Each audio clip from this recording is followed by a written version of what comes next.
What's up, everyone? Hope everyone is doing amazing today. So today I want to speak about what is the difference between you testing with a high budget and you testing with a low budget. Guys, you need to understand something. And it's when it comes down to ads, well, there's a point where too much is not better, where more is not better. And this is in the testing phase. In the testing phase, you always want to test with an affordable budget.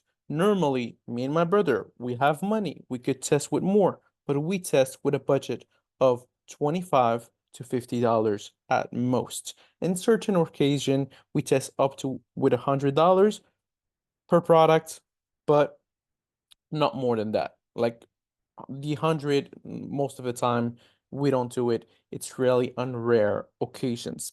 99% of the time, it's between 25 to $50.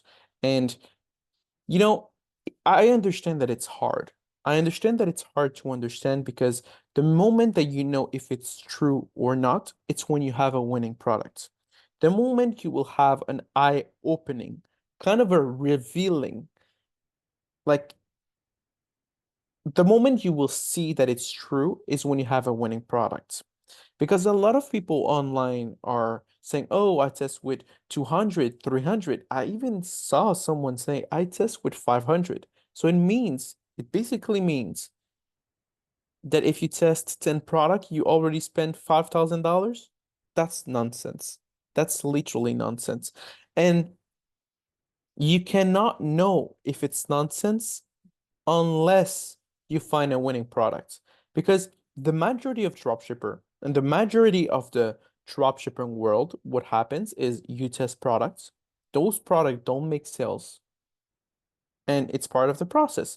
But eventually, you will find some product that makes sales and that are going to be consistent. And those are the products that we call quote unquote winners.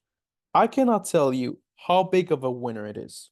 I cannot tell you how much you're going to make with that product. You can make 20 grand. You can make 100. You can make $1 million. We don't know. We cannot control how much a winning product can make us. And we cannot control if it's a winner or not. It just will be. A lot of people are going to say, well, if I put more, then maybe I have a chance.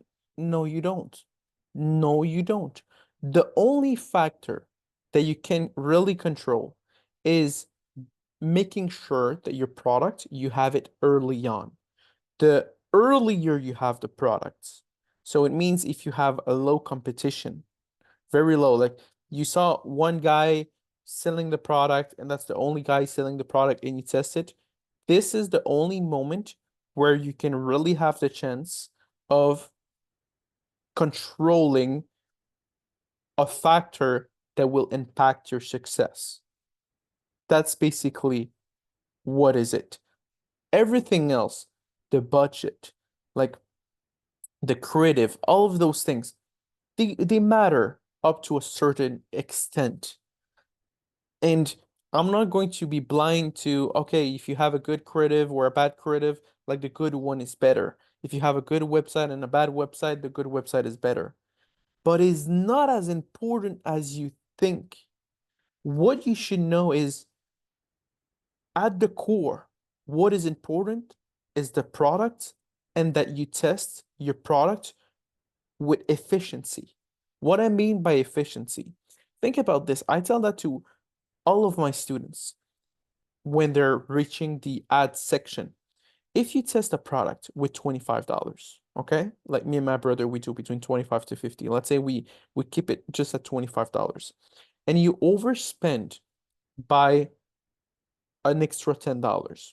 Just $10. You overspend an extra $10 because you probably don't know how to read the metrics like we do, and you just overspend a little bit more because you need more data to confirm that the product is not a winner. Just $10. If you test 10 products, that's $100 overspent. That's literally four other products that we have tested. So every 10 products, we test four products more than you because we are efficient.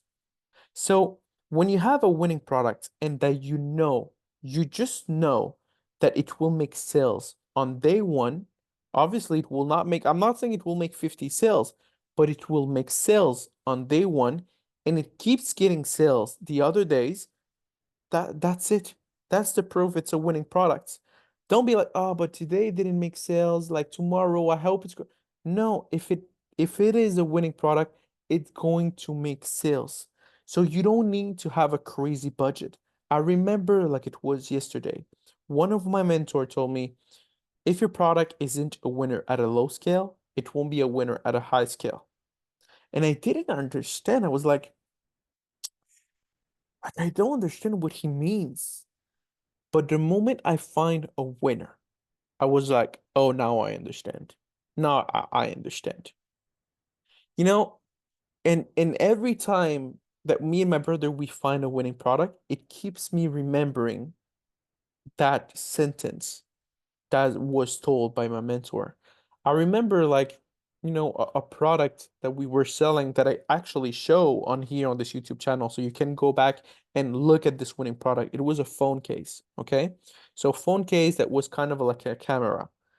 That product by itself, I believe that it made 7 sales the first day. Seven. Seven. That's crazy. And I didn't spend like $300.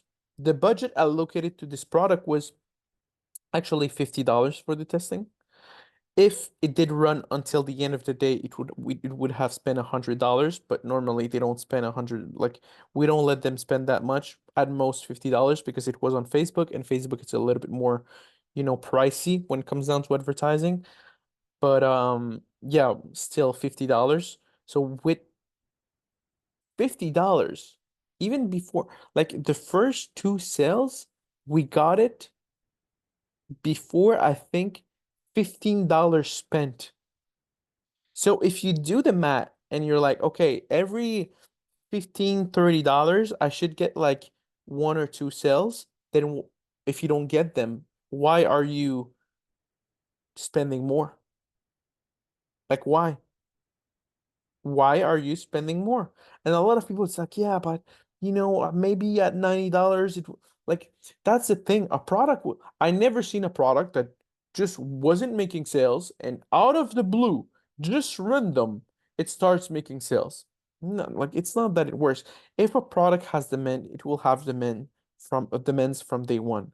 So the difference between a small budget and a big budget is that the small budget is there to test and to be efficient, to not spend too much money. And the higher budget is there to scale. Simple. You don't want more things than that. You want to test with a small budget and scale with a high budget. You don't want to test with a high budget. You're just going to waste your money. You're just going to waste your money. And I cannot tell you really the moment when you will understand this. You will understand this, like actually not right now, but you will understand this really when you have a winning product. The moment you have a winning product in your hands, you will see, oh my God, Gilberto was right. He was right. Like I understand now. Like I had this product, sold it for $30. Profit margin is around $20. I spent like $7 and I got a sale. After the ad spent $30 and I got another sale. You're like, he was right. That's the thing. Obviously, some like I cannot tell you how big of a winner your product is. Some product will make you $500. Some product will make you $1 million. Some product will make you in the middle. Some product will make you $1,000. I don't know. I don't know how big of a winner your product is. We cannot know that in advance. But what we can know for sure is that a winning product is going to make sales right off the bat. Right off the bat. So please don't listen to those gurus that tell you guys, oh no, but test with a big budget like you need. No. The only thing, like I said, the only thing that you can control is actually how early you're going to test the product. If you have a lot of competition and you test the product, it is highly likely to not work, even if it works for someone else because of the saturation. So control how early you find the product. Make sure it's a not saturated product. And when you launch them, and you see results, then now you can scale it. If you don't see results, it is high likely because it is saturated. And if even if you tell me, well, but I didn't find much competition, you didn't. You didn't. It doesn't mean there's not much competition out there. There's billions of people on Earth. There's millions of advertisers. You believe that you find everybody that was selling this product? No, you didn't. So maybe you weren't able to find like a lot of competitors, but it doesn't mean that there's no competitors out there. Keep that in mind. So yeah, guys, this is the video of today. Hope you had, you know, great content that you can rewatch and try to understand. Hope you love the content, and I'll see you on the next video. Take care, guys. Love you all, and peace out.